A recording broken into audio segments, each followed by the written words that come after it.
I know it just sounds like 50-ish legalism or sort of something like that. Old-time preachers hollering at everybody. But let me tell you something. The greatest enemy today, especially for men, to godliness, is a television set. It just is. Now, I'm not saying that television sets are of the devil and you ought to throw your TV away. I'm just saying almost everything that's on it is not going to lead to your joy. It's not going to lead to the promotion of your family. It's not going to lead to anything but bad. It's just true. And you can memorize Scripture 20 hours a day, but if you sit down and just watch a little bit of that stuff that's on there, and the ramifications are unbelievable. First of all, are our lives so mundane? Are they become so truncated, and are they in such a rut that we've got to watch other people do make-believe because our lives don't have enough in them to even muster up interest?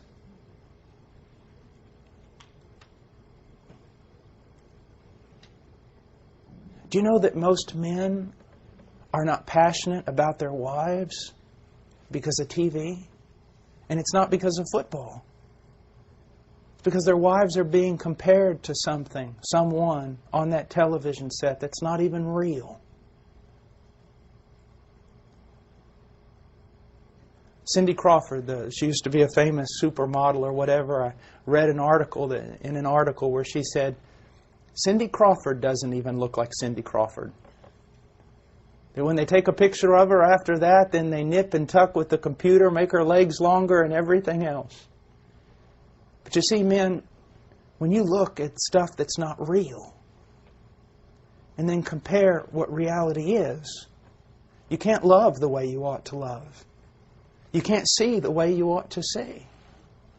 I was thinking about something. Someone gave me a thought, and I was thinking about it. Sometimes I ought to sleep more and think less. But I was up, and I was thinking about this.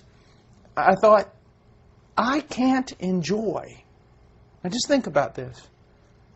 When was the last time you enjoyed a glass of water? We can't enjoy a glass of water because of all the artificial things that have been given to us. Think about that for a moment. The Coca-Colas and the soft drinks and the everything else. We need we're so taken away by what God hasn't given us that we can't enjoy what He has given us. A friend of mine who's a big, he does graphics and all kinds of things. I was in his office a while back and he said, Paul, look at this trailer for Spider-Man 3. So it was like a 40-second trailer of Spider-Man 3. And he clicked that thing on, and I mean for like 40 seconds. I mean, I was being bombarded by everything you could possibly... I mean, it was really amazing. It was just get your heart going and all these things this guy could do, and it was just absolutely phenomenal. And when it's finished, I was almost wore out. And then I thought about it. How could a kid watch this unrealistic thing and then appreciate walking through a wood with his father? I mean, something is being put before our minds that's totally unrealistic. It is a lie. It's a lie about reality. Many of you are not happy with what you've got because you don't have what you see on TV and you don't realize that what's on TV is a lie. Life's not supposed to be like that. So it's not just the thing you see some things that are pornographic, but your whole worldview is just warped. To be happy, you must be like this. To be happy, you must be like them. To be happy, this must happen in your life. And because it doesn't, in real life, people get old, they get ugly, they get sick, things fall apart, things don't work right. And then you walk around disgusted because your life's not like everyone else's, when in fact your life is just like everyone else's. It's just you're believing a lie. You see, don't think that false prophets are just those weird people who knock on your door with suitcases. The greatest false prophets on the face of the earth, the network. The network. And it's so our mind, we've got to think about our mind. It's not just what do we put in our mind, it's what do we keep out of it so that we can be pure. And purity is not this pietistic, Catholic, separatist thing. I'm talking about pure so that you can love your wife madly. I'm talking about pure so that you can wrestle and run with your children. I'm talking about pure so that you can laugh with all the fullness of your heart. Not religion.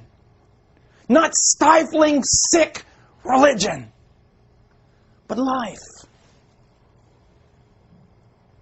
Let me talk to you for a moment about Harry Potter.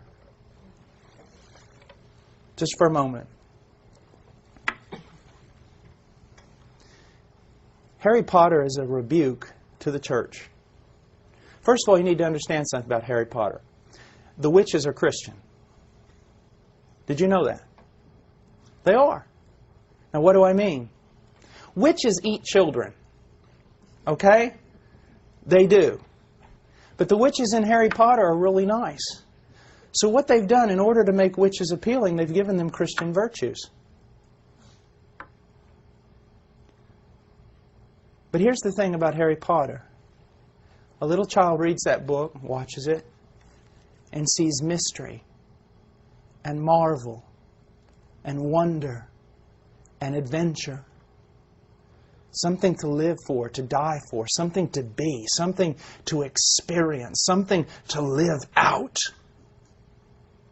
And then you take them to church on Sunday.